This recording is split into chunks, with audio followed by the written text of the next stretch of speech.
오늘 저와 함께 나눌 말씀은 말씀 듣기와 순종하기, 계속해서 그 비결 시리즈가 계속됩니다. 견고한 삶의 비결. 지금 우리는 사순절의 막바지에 접어들고 있습니다. 다음 주일이면 종려주일이 되고요. 그리고 월요일부터 이제 고난 주간이 시작이 됩니다. 그리고 그 다음 주가 부활 주일이 되겠습니다. 이 사순절은 우리 그리스도인들에게 아주 특별한 기간입니다. 이 기간 동안에 우리는 무엇보다도 절제 훈련을 하죠. 이 절제한다고 하는 것은 자기의 삶에 있어서 불필요한 것들을 끊고 자기 삶을 컨트롤하는 것입니다. 그래서 불필요한 것이 끊어지고 그 대신에 우리 마음과 생각을 하나님의 말씀을 듣는 일에 집중하고 또 기도하는 일에 집중하는 이 기간이 바로 사순절입니다. 이 성경에 보면은 하나님께 자신들의 믿음을 고백한 많은 말씀들이 있습니다. 특별히 시편 말씀에 보면은 하나님은 나의 산성, 하나님은 내가 피할 바위, 하나님은 나의 구원의 반석, 하나님은 나의 요새, 이런 표현들이 많이 나옵니다. 특별히 시편 18편 2절에 보면은 여호와는 나의 반석이시요 나의 요새시요 나의 구원자이십니다. 나의 하나님은 피할 바위십니다. 주님은 나의 방패, 구원하시는 뿔, 나의 산성이십니다. The Lord is my rock, my fortress, and my deliverer. My God is my rock, in whom I take refuge. He is my shield and the horn of my salvation, my stronghold. 지금 그 사진이 나오죠? 사진이 나오는데 이렇게 아주 지형적으로도 아주 바위로 이렇게 뾰족하게 올라갔는데 거기다가 집을 졌어요. 그러니 그 집이 얼마나 안전하겠습니까? 누가 감히 침범도 못하고 공격도 못하고 그 집은 안전할 것입니다. 이 시편의 기자는 하나님은 나의 산성이시라고, 하나님은 나의 요새시라고, 그래서 내가 그분께 피하면 아무도 나를 해칠 수 없다고 그렇게 말한 것이죠. 이 시편 18편은 다윗이 쓴 시편으로 알려져 있는데 다윗이 이 시편을 썼을 때는 사울 왕의 집요한 그 공격을 피해가지고 자기 생명을 구한 다음에 하나님께 너무나 감사해서 그 즉석에서 하나님께 이 노래를 불렀다고 합니다. 여호와는 나의 반석, 나의 요새, 나의 구원자이십니다. 나의 하나님은 피할 바위이십니다. 주님은 나의 방패, 구원하시는 뿔, 나의 산성이십니다. 이 말씀을 그냥 듣지 말고 한번 역설적으로 뒤집어서 생각해 보세요. 하나님은 내가 위험할 때마다 내 생명을 보호해 달라고, 나를 지켜달라고 피할 바위가 되시고 그리고 산성이 되십니다. 이 말은 그만큼 지금 나의 삶이 위험하다는 거죠. 그만큼 지금 나의 삶이 공격에 노출되어 있다는 것입니다. 그만큼 나의 삶이 지금 약하다는 거예요.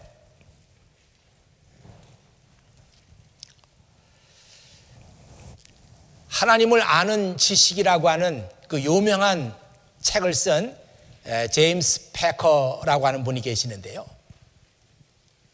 그 책은 너무나 유명한 그런 책이죠. 그래서 우리 크리스찬들의 고전으로 인정될 만한 그런 책을 그가 썼습니다. 영어 제목은 Knowing God 그렇게 되어 있어요.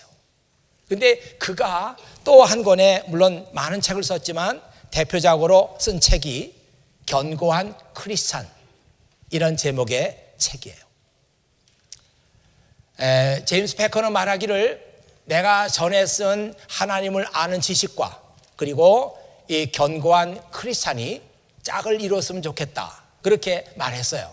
그러니까 먼저 하나님을 아는 지식을 읽고 그 다음에 견고한 크리스찬 이 책을 읽으면 좋겠다, 그런 개인적으로 그렇게 말을 했습니다. 그가 이 책을 쓰게 된 동기는 자기가 보기에 이 시대를 살아가고 있는 우리 크리스찬들이 너무 허술하다는 겁니다. 도대체 자기가 믿고 있는 것이 뭔지도 모르고 그렇게 살아가고 있다는 거예요. 이렇게 허술하고 자기가 믿음을 고백해도 무엇을 하는지를 알지 못하는 크리스찬들이 어떻게 이 세상에서 이겨나가는 삶을 살 수 있겠느냐, 그런 동기를 가지고 이 크리스찬들의 믿음을 견고하게 해주는 글을 써야 되겠다, 그래서 쓴 책이 견고한 크리스찬이에요. 우리는 이런 사람들의 말을 좀 귀담아 들을 필요가 있다, 이렇게 생각합니다. 왜냐하면 이런 사람들은 아무래도 이 시대를 보는 예언자적인 안목이 있는 사람이다, 뭐 그렇게 우리가 인정을 하고, 그들이 도대체 이 시대의 크리스찬들에게 무슨 말을 하고 있는가 하는 것을 우리가 좀 눈여겨봐야 된다, 그렇게 생각합니다. 사실 지금 한국 교회가 위기에 빠졌다 이런 말들을 많이 하는데 이게 지금 나온 문제가 아니에요. 이 한국 교회를 진단했던 사람들은 벌써 10년 전에 20년 전에 한국 교회 이대로 가면 이런 결과 온다 예언했고 그들이 다 얘기했어요. 그렇지만 그때 교회들이 이런 얘기들을 귀담아 듣지 않았습니다. 그래서 결과적으로 지금 이런 어려움을 우리 한국 교회가 당하고 있는 것입니다. 지금에 와가지고 여러 전문가들이 뭐 이렇게 하면 된다 저렇게 하면 된다 하면서 처방을 내놓지만 과연 그것이 얼마나 효과가 있어서 이미 만신창이가 된 한국 교회를 구원할 수 있을까, 그런 생각을 하게 됩니다.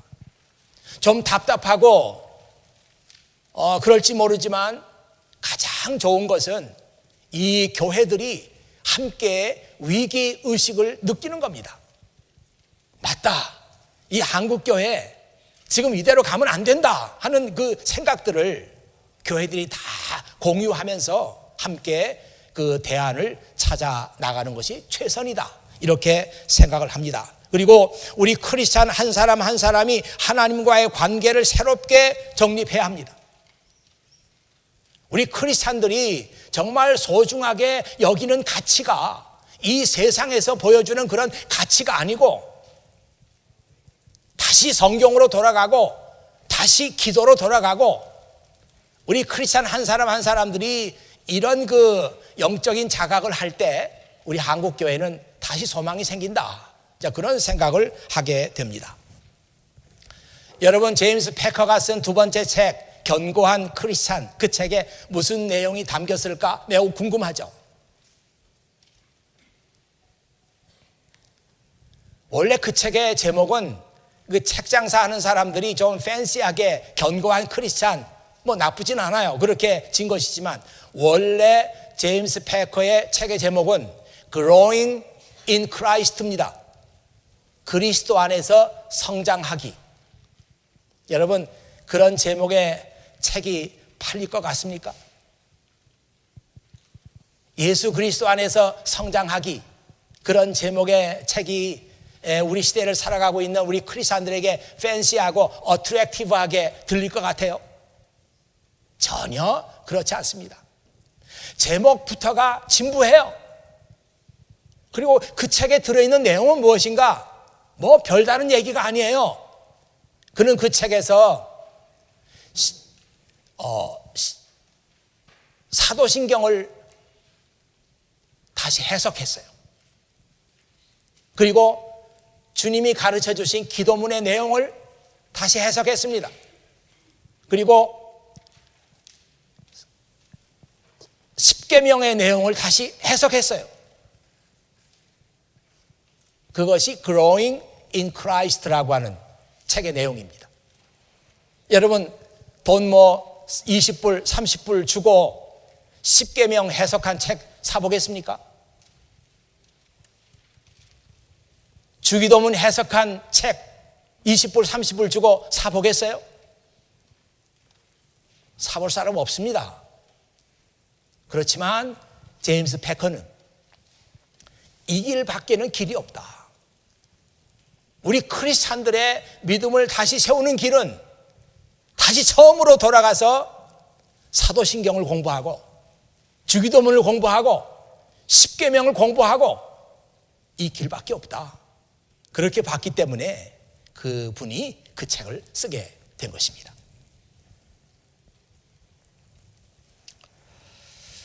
그냥 사람들이 듣기 좋은 책, 그 책 읽어보면 낄낄거리면서 웃을 수 있는 책, 그런 책들이 우리 주변에 얼마나 많습니까? 근데 그런 책들은 우리 크리스찬들의 정신세계를 좀먹는 그런 책에 불과한 것입니다. 이건 대배 시간에 해서는 안 될 얘기 같기도 하지만 그래도 혹시라도 재미있으려나 싶어서 제가 어떤 글을 읽다 보니까 한국에 어떤 목사님이 계시는데 그분이 돈을 엄청 버는 거예요. 목사님이 돈을 엄청나게 번다는 자체가 벌써 좀 이상하잖아요. 뭐를 해서 돈을 그렇게 많이 벌겠습니까? 이분이 돈을 얼마나 많이 버는지 벤츠 중에서도 제일 최고급 벤츠를 한국에서 불리는 거예요. 좀 관심 있으세요? 하여튼 강남에서 제일 좋은 아파트에 그분이 사시는 거예요. 근데 그분은 무슨 일을 하느냐? 교회는 아주 작아요. 그런데 그분이 글을 쓰는 거예요. 글을 쓰는 거예요. 지금까지 제가 기억으로는 그분이 한 400~500권 글을 썼어요. 그래서 돈을 엄청나게 번 거예요. 그러니까 사람들이 그분의 책을 사 본다는 얘기죠. 그분이 다니면서 세미나를 합니다. 여러분이 이 세미나를 들으면 저처럼 벤츠를 굴릴 수 있고 저처럼 강남에서 살 수가 있습니다. 저는 사람들이 무슨 얘기를 좋아하는지를 압니다. 그래서 그런 류의 책을 써주면 여러분도 돈을 벌 수가 있습니다. 그런 세미나를 하고 다니는 거예요. 그러면 그 책에는 무슨 내용이 들었느냐? 온갖 잡담이죠.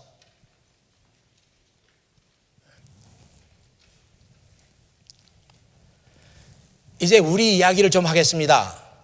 여러분은 정말 제임스 패커나 이런 사람들이 책을 쓴 것처럼 정말 하나님을 아는 지식을 내가 소유하고 싶다, 이런 생각이 드십니까?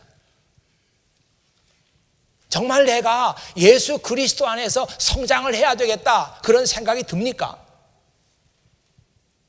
제가 여러분에게 이런 질문을 하는 것은 무슨 여러분이 무슨 하나님에 대한 지적인 호기심이 있느냐, 그걸 묻는 게 아니에요.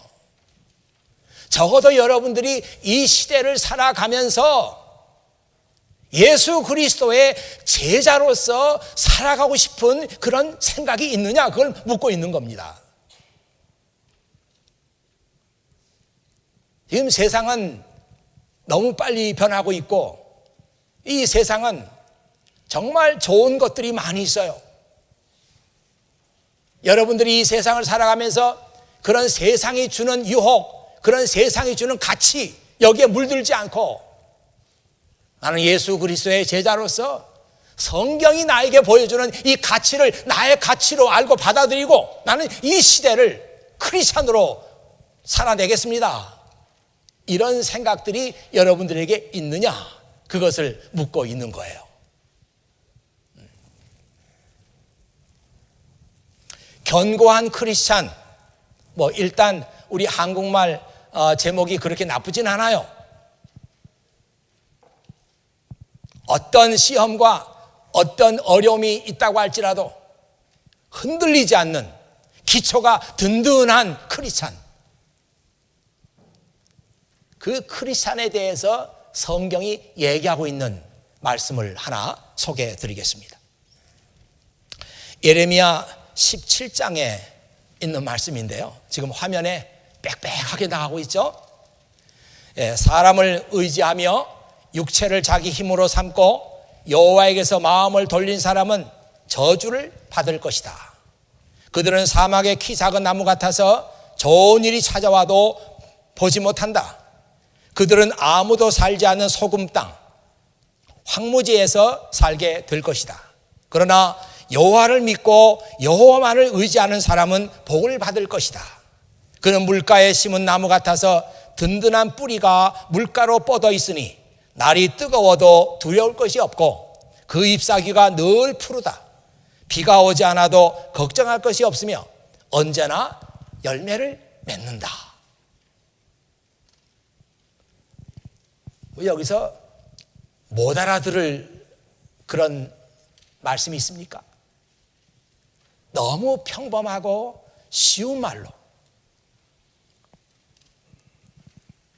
정말 하나님께 소망을 두고 있는 사람들이 하나님께로부터 어떤 축복을 받는 삶을 사는가, 여기에 대해서 기록했잖아요. 제가 그 부분만 한번 읽어보겠습니다. 뒷부분인데요. But blessed are those who trust in the Lord and have made the Lord their hope and confidence. 그래서 정말 주님을 신뢰하고 주님께 그들의 희망과 그들의 확신, 믿음을 두고 사는 사람들,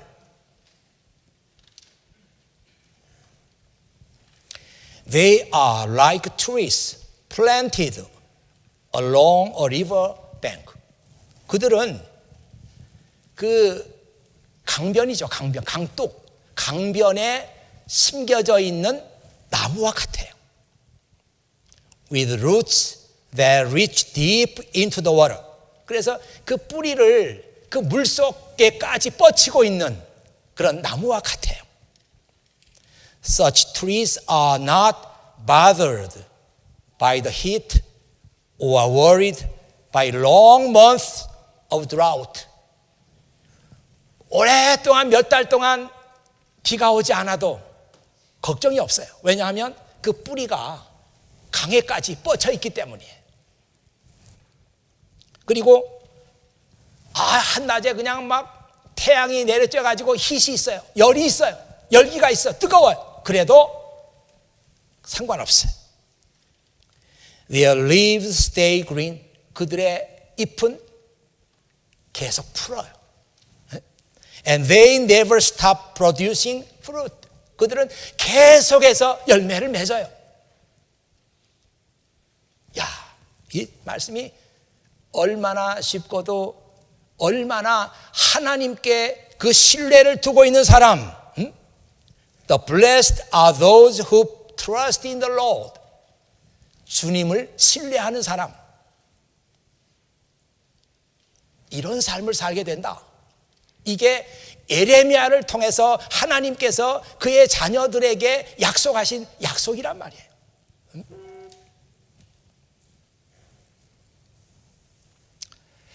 네, 저는 이 말씀 읽으면서 이게 얼뜻 볼 때는 그 나무에 관한 얘기처럼 들리지만 이건 나무에 관한 얘기가 아니에요. 이건 우리들에 관한 얘기입니다. 야, 우리가 하나님께 신뢰를 두고 하나님을 믿고 그의 모든 인생의 소망을 하나님께 두고 살면 그 사람은 마치 이 강변에 뿌리를 강에까지 뻗치고 살아가는 나무와 같다. 그런 나무니까 뭐 한낮에 태양빛이 겁나지 않고 뭐 여러 해 동안 비가 오지 않아도 걱정 없고 열매는 항상 열리고 이런 삶이 하나님께 트러스트를 두고 있는 사람, 하나님을 믿는 사람들에게 약속이 되어 있는 거예요. 아마 여러분들이 이 말씀 읽으면서 요거는 나에 대한 이야기로구나. 요건 나다. 나 봐라. 내가 주일마다 교회 가지 않느냐? 내가 크리스찬이지 않느냐? 내가 하나님의 자녀가 아니냐? 이렇게 생각하는 사람들이 있을지 몰라요. 여러분 착각하지 마세요. 요건 나다 착각하지 마세요. 많은 사람들이 그런 착각을 쉽게 합니다. 요건 나다.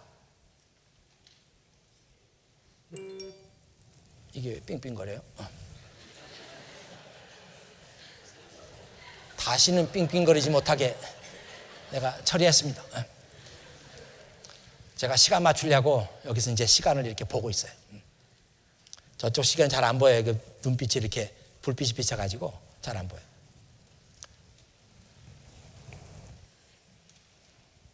혹시 또 이메일 체크하고 있나? 이게 보세요. 사진, 시계. 시험에 들 사람이 있을 것 같아서 시계입니다. 아주 잘 보여요. 이거 얼마큼 시간 남았나. 시험 들 사람 없죠? 그래서 많은 사람 착각해요. 이건 나다.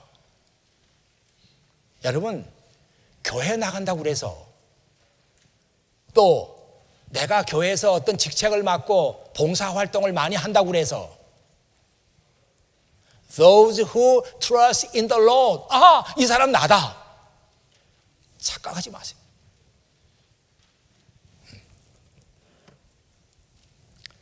제가 어떤 예전 일인데 어떤 성도를 만났는데 교우를 만났는데 얘기하는 중에 그래요. 목사님 제가요 얼마나 열심히 교회를 섬겼습니까? 정색을 하고 그래요. 제가 보기에는 별론데 자기는 열심히 섬겼다고 생각하는 거예요. 또 어떤 청년은 목사님 지금은 제가 이렇지만 그때 제가 날마다 새벽 기도 가지 않았습니까? 한두 번 나왔어요. 날마다 나갔다는 거예요. 그러니까 자기는 항상 뭔가 잘못한 건 생각이 안 나고 그때 정말 내가 열심히 믿었어. 그러니까 이런 말씀은 나야. 나를 두고 하는 말이야. 이런 착각에 빠지는 거예요. 이 말씀에서 가장 중요한 것은 Those who trust in the Lord. 이 말이 도대체 무슨 말이냐? 그걸 알아야 되잖아요. 저에게도 이 말씀이 궁금하기 마찬가지예요. 하나님을 신뢰하는 사람. 오늘 그 NLT 바이블에 보면은 사람을 믿지 않는다고 그랬어요. 그리고 자기 인생의 희망을 하나님께 두는 사람이다. 이렇게 나와 있는데 그래도 하나님을 신뢰한다는 거 좀 알고 싶어요. 무슨 뜻인지. 성경에 보면은 하나님을 신뢰한다는 말과 거의 같은 말로 쓰는 말이 있어요. 그 말이 하나님께 속했다 이 말입니다. Belong to God. 하나님께 속했다 이 말이에요. 또 하나 쓰는 말이 하나님을 믿는다는 뜻이죠. Believe in God. 이 세 가지 말은 같이 쓰는 거예요. 하나님께 속했다, 하나님을 믿는다, 하나님을 신뢰한다. 근데 제가 성경 말씀을 이게 생각하다 보니까 요한복음 8장에 예수님께서 하신 이런 말씀이 있어요. 하나님께 속한 사람은 하나님께서 하시는 말씀을 듣는 법이다. 이는 너희가 하나님의 말씀을 듣지 않는 것은 너희가 하나님께 속해 있지 않기 때문이다. 여기 하나님께 속했다는 말이 anyone who belongs to God 이렇게 나와 있죠. 누구든지 하나님께 속한 사람, 누구든지 하나님을 믿는 사람, 누구든지 하나님을 신뢰하는 사람 다 같은 뜻이에요. 이런 사람은 하나님의 말씀을 듣는다. 요즘에 그 돌직구라는 말을 많이 쓰죠. 돌직구 화법이라 그러는데 사방 생각지 않고 그냥 단도직입적으로 이렇게 질문하고 그러는 거예요. 돌직구 화법, 돌직구 질문을 받으면 어떻게 피할 길이 없죠. 너 나 좋아해? 딱 그러면 대답을 해야 되는데 그게 돌직구예요. 예수님께서 이런 화법을 참 좋아하십니다. 그리고 특별히 그 자기하고 감정이 좋지 않는 예수님의 그 대적자들이 있잖아요. 이런 사람들하고 얘기할 때는 거의 돌직구로 던지는 거예요. 너희들 하나님 말씀 듣기 싫어하지? 너희들 그러면 하나님 믿는 거 아니야?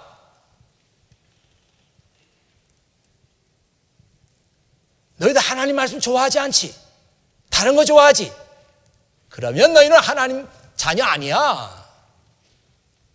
예수님께서 그렇게 말씀하시는 거예요. 너 하나님에 대해서 아는 지식이 있어? 아무것도 없지? 너 그러면 하나님 믿는 거 아니야. 너 일주일에 기도 한번 해? 안 하지? 너 그러면 하나님 믿는 거 아니야. 예수님께서 이렇게 말씀하시는 거예요. 누구든지 다 하나님을 트러스트하는 사람, 누구든지 하나님을 믿는 사람은 하나님 말씀 좋아한다는 거예요. 하나님 말씀 싫어하고 하나님 말씀 멀리하고 하나님 말씀 들으면 졸음이 오고 지루해하고 이런 사람 하나님 믿지 않는다는 거예요.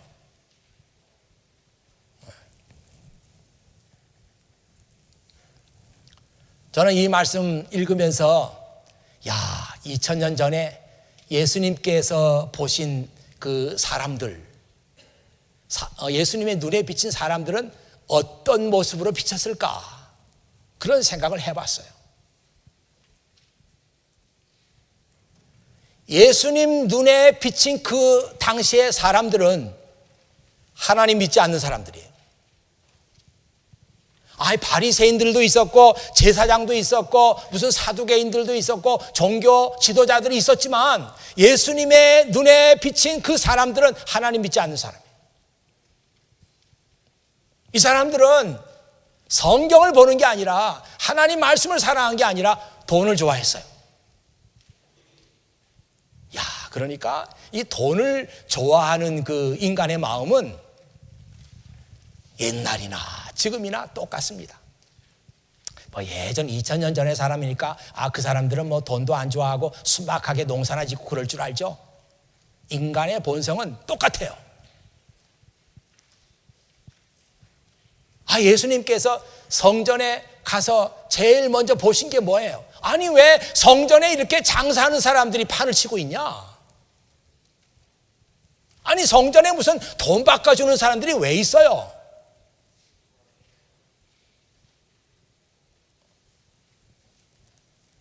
그 사람들은 그렇게 말하죠. 외국에서 1년에 몇 번씩 하나님께 제사 지내러 온 사람들이 그 외국에서 쓰는 돈, 이방인들이 쓰는 돈, 그 돈 가지고 와서 성전 안에서 무슨 물건을 산다든지 할 수 없습니다. 불결한 돈이니까. 그리고 마켓에서 사용하던 돈, 그거 직접 갖고 와서 이걸 하나님께 드린단 말입니까? 불결한 돈이기 때문에 안 됩니다. 그래서 우리가 이 성전 안에서 하나님께 드려지는 그 돈을 따로 만들었습니다. 이건 코인이 새로 만든 돈인데 다 이걸로 바꿔야 합니다. 그래서 이 바꿔주는 과정 속에서 이익을 많이 남긴 사람들이 있었어요. 그 사람들이 바로 제사장들입니다. 백성들의 최고의 영적 지도자라고 할 수 있는 제사장들이 코인을 만들어가지고 그런 꾀를 내가지고 돈을 벌고 있었어요.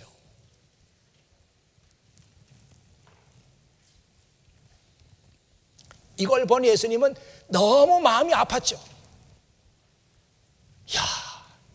종교 지도자들, 최고의 지도자들이라는 사람이 돈에 마음이 가 있어요. 정말 인생의 행복, 인생의 가장 중요한 건 뭔지 모르고 있어요. 마음이 아프죠. 여러분 가운데는 그런 사람 없습니까? 내 인생에서 가장 소중한 것 돈이다. 돈이다. 이렇게 생각하지 않는 사람들 있으세요? 가운데? 사실은 우리 인생살이에 있어서 돈 말고 중요한 것 많습니다. 돈 말고 좋은 거 많이 있어요. 그런데 많은 사람들이 모릅니다. 조금만 자기 인생을, 조금만 자기 마음을 깊이 들어가서 성찰해 보면 정말 내 인생에 있어서 중요한 게 뭐냐 하는 것을 알 수도 있을 텐데 그렇게 하지 않아요. 그냥 돈이 제일 좋대요. 그런 사람들은 그 수준이 그 문외 인간이에요. 문외 인간. 뇌가 없어요. 생각 안 해. 돈이 좋대. 돈보다 좋은 게 어디 있어요? 예수님께서 너무나 마음이 아팠죠. 아니 그게 인생의 행복이라고 그것을 얻기 위해서 자기 인생을 거기다 들이다니. 그래서 오늘 읽은 마태복음 7장 24절부터 29절 말씀이 그래서 나온 겁니다. 누구든지 나의 이 말을 듣고 그대로 실천해 나가는 사람은 지혜로운 사람 같으니, 지혜로운 사람 같으니 뭐예요? 행복한 사람 같으니, 그렇게 번역할 수 있어요. 나의 이 말을 듣고 그 말씀을 소중하게 알고 그 말씀을 지켜나가는 사람은 행복한 사람이니,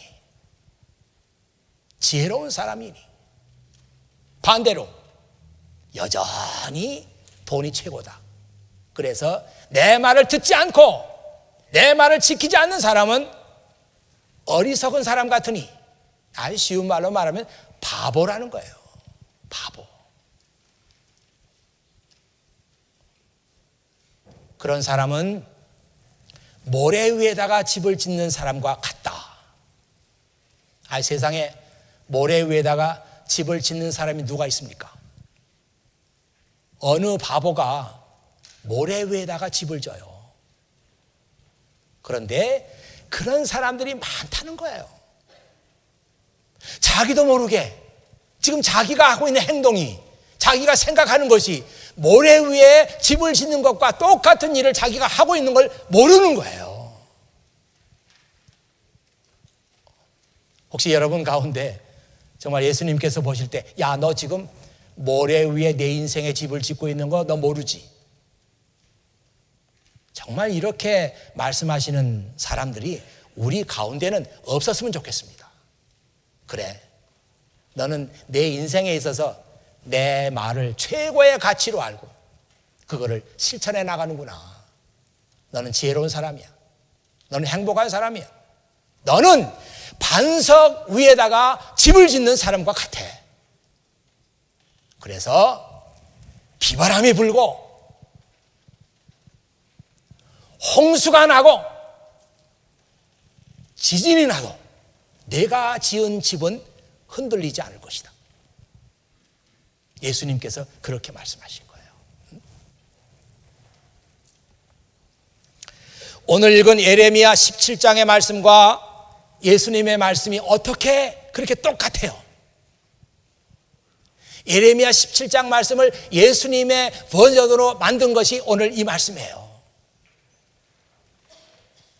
누가 복 있는 사람이냐? 예레미야는 하나님을 신뢰하는 사람이라고 그랬어요. 예수님은 내 말을 듣고 그대로 지키는 사람이라고 했어요. 그런 사람은 강변에까지 뿌리를 뻗치고 그래서 가물어도 걱정이 없고 언제나 열매가 그치지 않는다. 예레미야는 그렇게 말했고, 예수님은 그런 사람은 반석 위에 자기 인생의 집을 지었으므로 웬만한 환난과 어려움이 그에게 불어닥쳐도 그가 지은 집은 무너지지 않는다. 그렇게 말씀하셨어요. 어쩌면 두 말씀이 이렇게 똑같아요. 우리말에 절반의 성공이라는 말이 있습니다. 절반의 성공이다.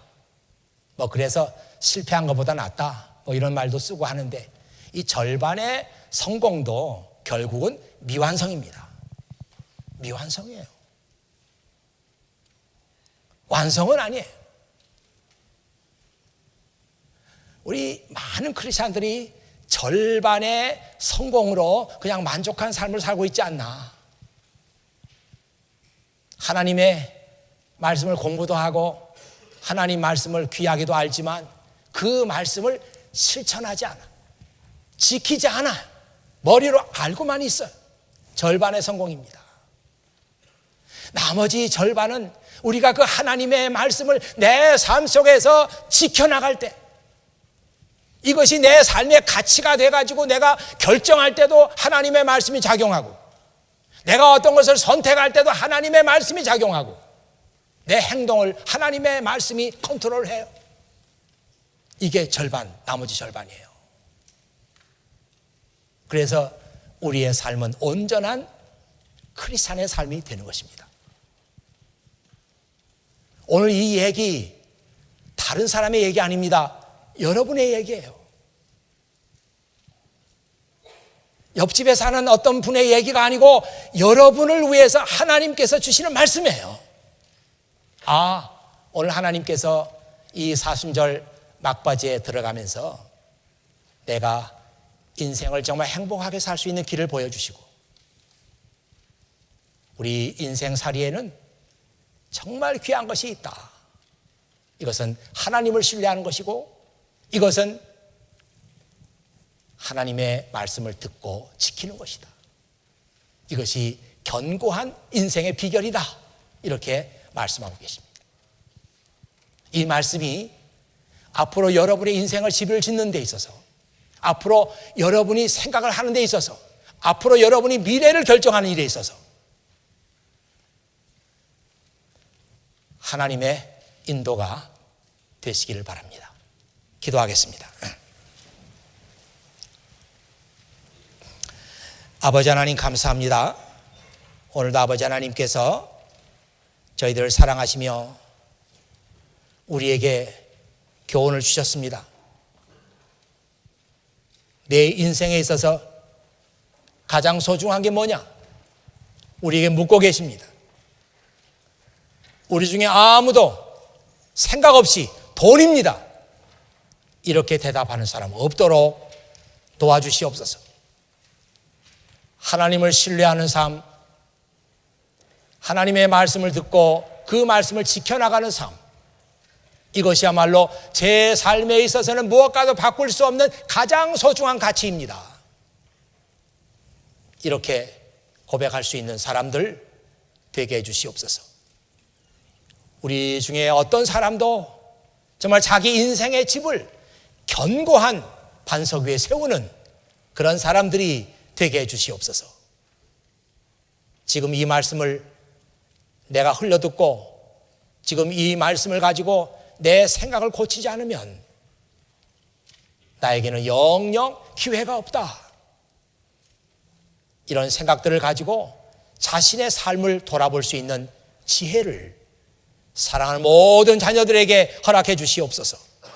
이 모든 말씀을 우리 구주 예수 그리스도의 이름으로 기도하옵나이다. 아멘.